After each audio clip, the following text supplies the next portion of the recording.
Good morning. Or if you're not a morning person, yeah, but I am a morning person, and hopefully you're a morning person and you are watching. If you're watching it on replay, that's okay too. Welcome back. My name is PK, the Bookie Monster, and this is Bookie Monsters, and it is Tuesday, August 29th, and we're going to look at new releases. Today we are going to start with romances. Let's go here. Good morning, Alicia. How are you? Yeah, I think cold is mostly gone. Thank you. It lingers a little bit. But it never took hold because I was spritzing the heck out of it. But it's keeping company. All right, let's close this off. Let's put this on. Let's go back to here. Okay, let's look at romances, and then we'll keep looking at cozies because there's a lot of cozies always. And I apologize, my hair is just being blip, and my hair cutter person is out of town for extra long weeks, so it's going to get really bothersome. Okay, these are the romances that are being released this week. Lots of warm colors here. All That We Never Were by Alice Kellen. 19-year-old Leah Jones is struggling to cope after she and her 29-year-old brother Oliver unexpectedly lose their parents in a horrific car accident. Leah was in the car and is plagued by nightmares, intense grief, and numbness. Her life as she knew it is over, and life has gone very dark. Oliver hates leaving Leah at a time like this when she's broken and devastated, but the only way he can support them both is if he transfers to Sydney for work. So it sounds like this is in Australia. He implores his best friend Axel Nguyen, I think that is how it's pronounced, to let her move in with him in their hometown of Byron Bay and watch over her while he's away. He'll be far away, working nonstop, but at least he won't have to worry ceaselessly about Leah. Oliver, Axel, and Leah have known each other since childhood. For Axel, seeing Leah so despondent is a punch to the gut. He promises himself he'll do anything to bring the light back into her eyes, no matter what it takes. What he would be shocked to learn is that Leah is in love with him. Little by little, as he does everything in his power to bring Leah back to the sparkling, energetic beauty he's known, he falls in love with her too, even though he feels that he's betraying Oliver's trust. He hates himself, but he's finally found happiness for himself in the love of his life. Before he can tell him, Oliver finds out about Leah and Axel's relationship and is outraged. He tells Axel to prove his love by letting her go so she can fully experience life at college. Axel agrees to break both of their hearts and stoically breaks up with Leah so she can start a new life, not realizing the repercussions that will affect both of them for years to come. That doesn't sound like romance. That sounds like sad real life things. Hi, Mary. Good morning. Happy Tuesday. Yeah, it's just, it's just going to get worse. And you guys are saying hi to each other. Awesome. Love it. Yep, mine is wavy. I won't say curly curly, but if I let it go, I look like a hobbit sometimes. I've got the feet to prove it. Boom, boom. Next book, Kissing Kosher. Now, Sarah over at Bookish Knitter was talking about this one.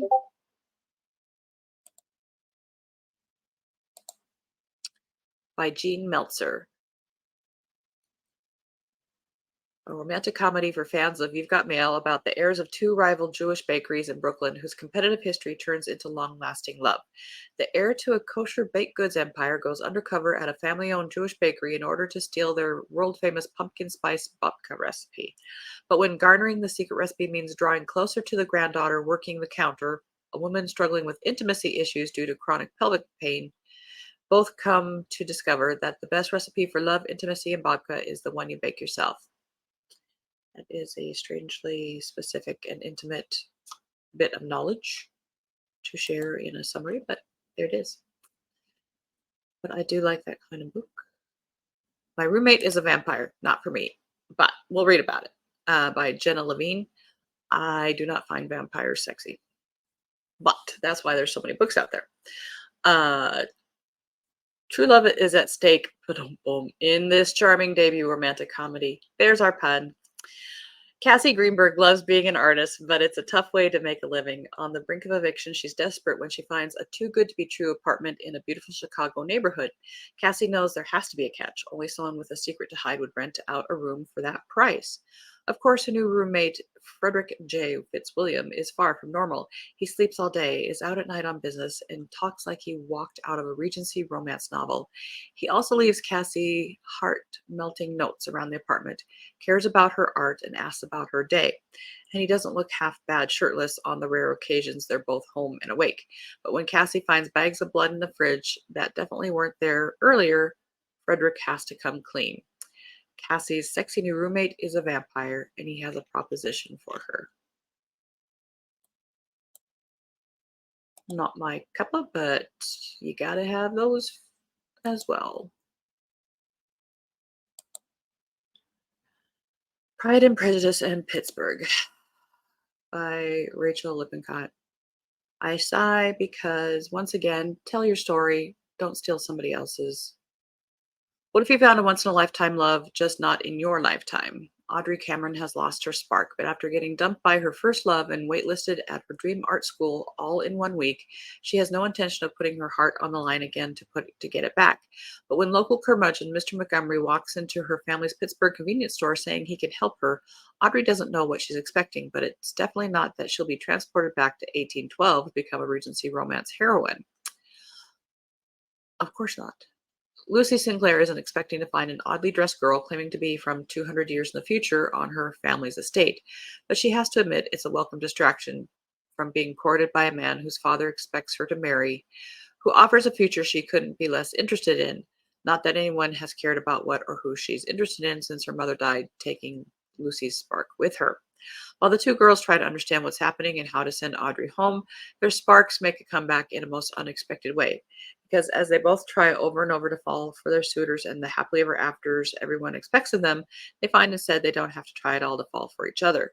But can a most unexpected love story survive even more impossible circumstances?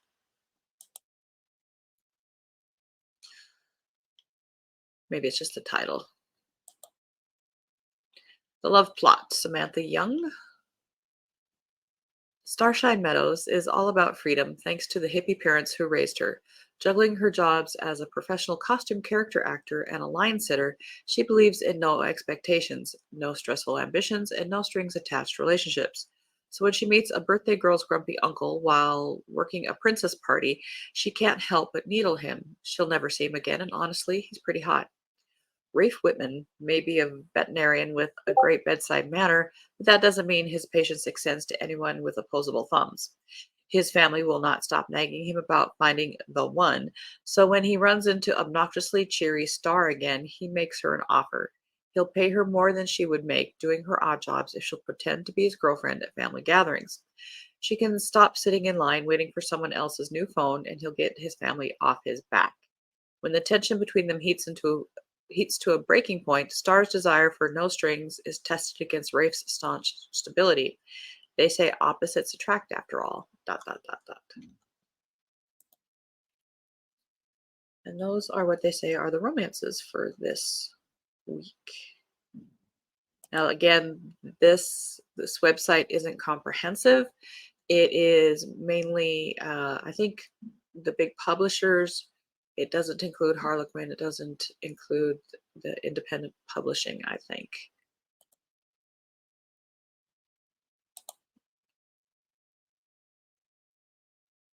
Oh, good. I'm glad you like it. You'll have to let us know.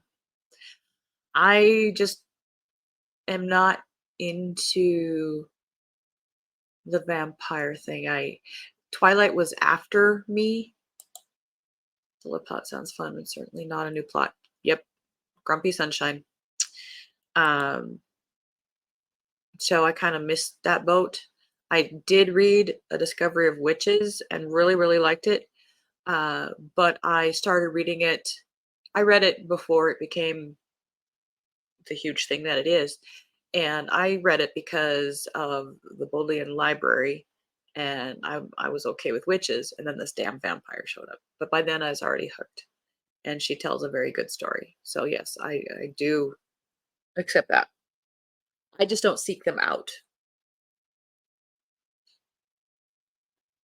But you will have to tell us how that is.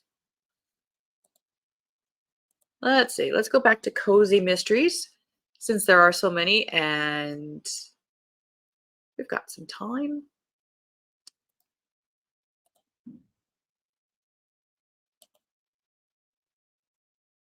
A wasp in the woods.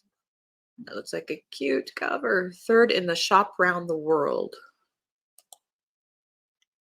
Retired Navy pilot Angel Warren's sleuthing days are behind her. At least that's what she tells herself after finding two dead bodies during her first year back in Stonebridge, Pennsylvania.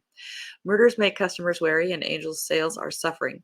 With her daughters back in college and the cases behind her, Angel focuses on attracting more customers into her novelty shop. Hoping to boost local tourism, Angel researches how to create a walking history tour. During a dry run for her inaugural walk, her brother's Pomeranian leads her through the woods and to her third body, the apparent victim of multiple stings from a nearby wasp nest. Oh! Angel recognizes the deceased as her sister's cherished employee who was days away from being married. The scene doesn't sit well with Angel's best friend, Detective Trinity Colson, however, who suspects foul play. When the autopsy reveals a different cause of death, Angel dives into her most dangerous case yet. Soon, Angel, along with her eclectic crew, featuring two dogs and a feisty parrot, are once again on the hunt for a murderer. But is Angel also being hunted? I don't know. Something about that cover looks very like nostalgia kids book to me, which is a good thing.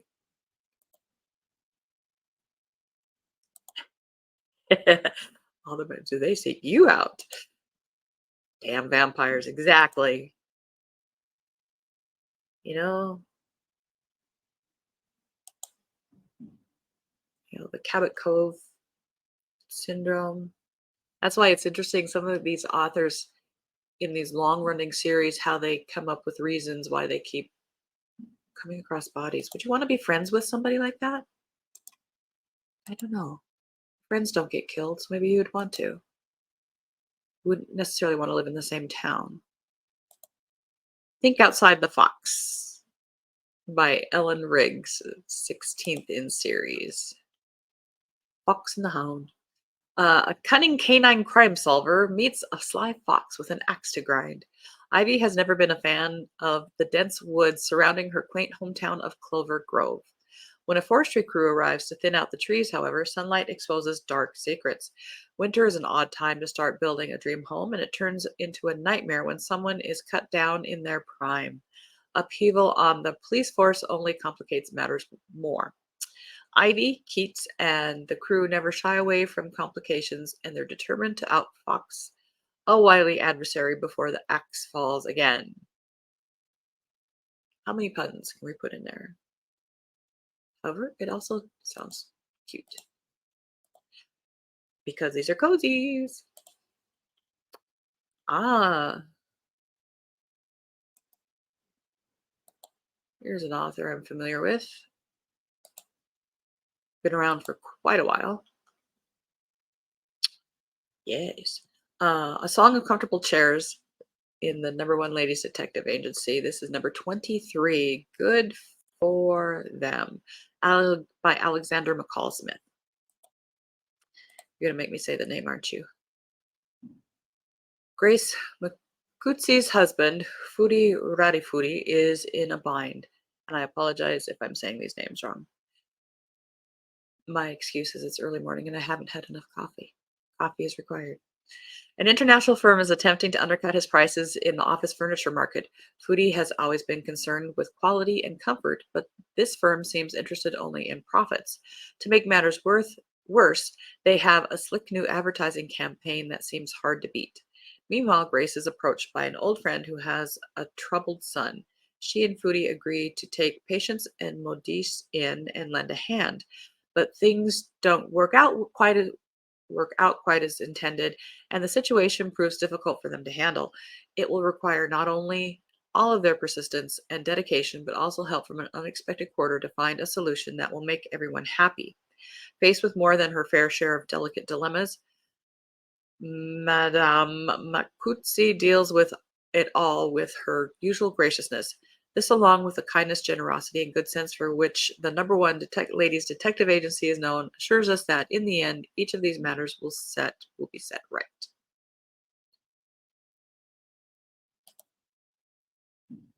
Set in Africa, I believe. South Africa. The Picture House Murder.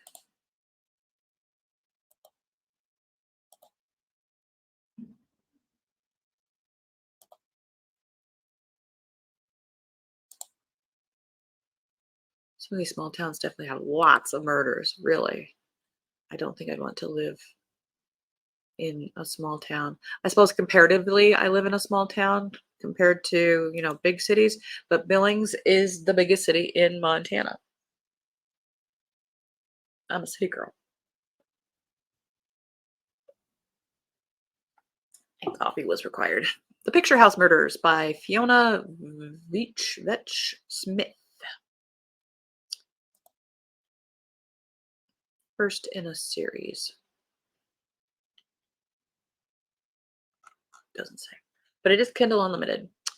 Murder is no occupation for a lady, or is it? 1929, Miss Clara Vale is a woman ahead of her time. Rather than attending Oxford to bag an eligible duke, as her mother, Lady Vale, so desperately hoped, she threw herself into a degree in chemistry with aspirations to become a scientist in her own right. But the world isn't ready for Clara.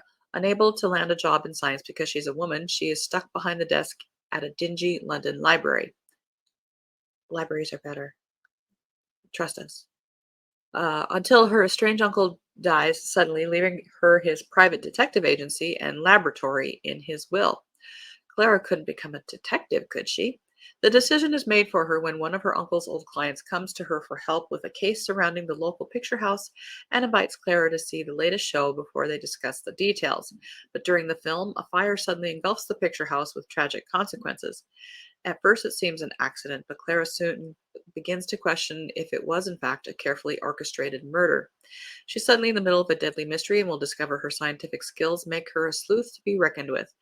Can she catch a killer before they strike again? A killer before they strike again. Grammar, please.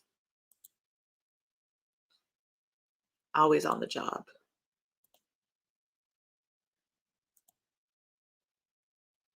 Yeah, I'm surprised. Um, it's been over 20 years. I'm that way with Death on Demand. I have to go back and reread the first books. I fell away from it a long time ago, and I just have that nostalgia feeling for it. I think I want to start to reread those. The Mystic Mojo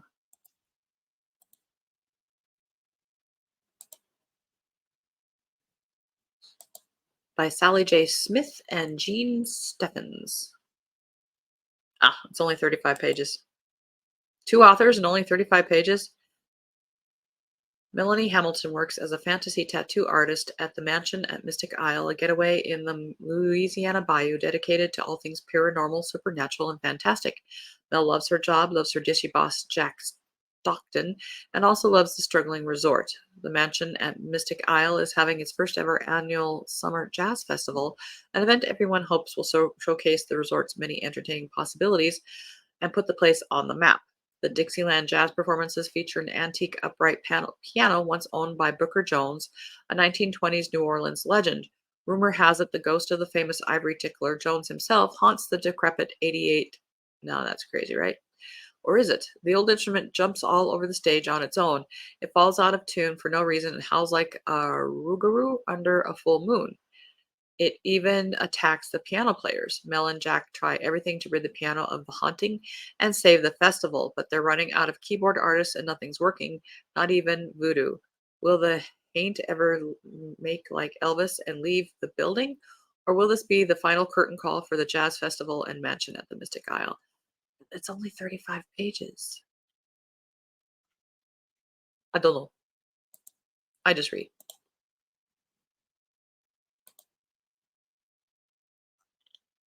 Deadly Yule by Jenna St. James.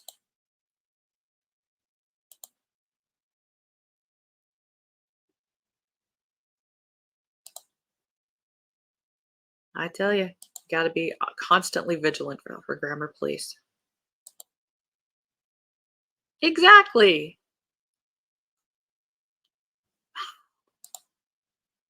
Hopefully, it's let's like a prequel or something. I don't know.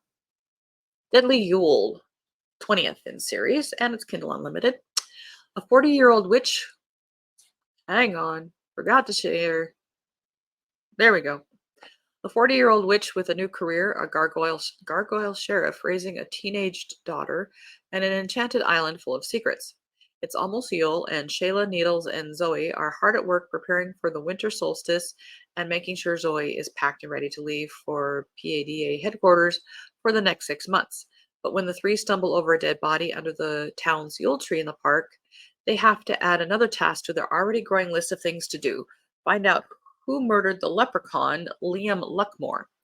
With plenty of suspects to choose from, it doesn't take long before Shayla and Alex find themselves knee deep in not only snow, but trouble. Good thing Zoe, Finn, Needles, and Harlow are in the lab working overtime. Can this dynamic team solve the murder before the town celebrates the winter solstice, or will Zoe need to put off heading to PADA headquarters a little longer? 145 pages, so that's more novella-ish.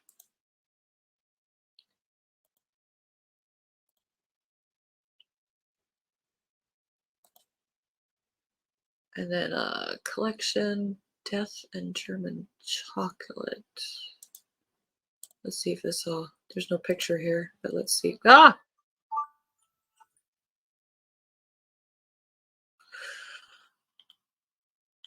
Huh. Ooh. It's got the first two books. Nosy Paralegal, Pumpkin Spice and Deadly Heist. This is by Tanya R. Taylor. And Red Velvet and Murder. And this third one says coming August 29th, but it doesn't let us look at anything. Oh, well. Oh, I'm sorry. Let me share. These are the first two books in that series. Very cute, very on point. But it says this third one is out today, but there's nothing for us to click on. Death and German Chocolate. Those darn bells. Indeed.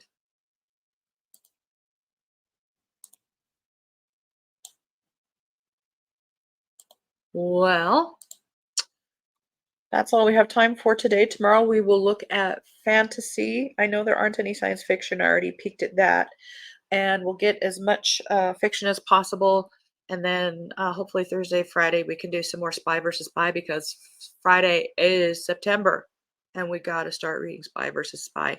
I did finish one that I had put down for myself for Spy versus Spy September, Hawk by Ted Bell. I had to read it early because it was a library book. It was due in like 2 or 3 days, and I gave it a 2.5, a 3.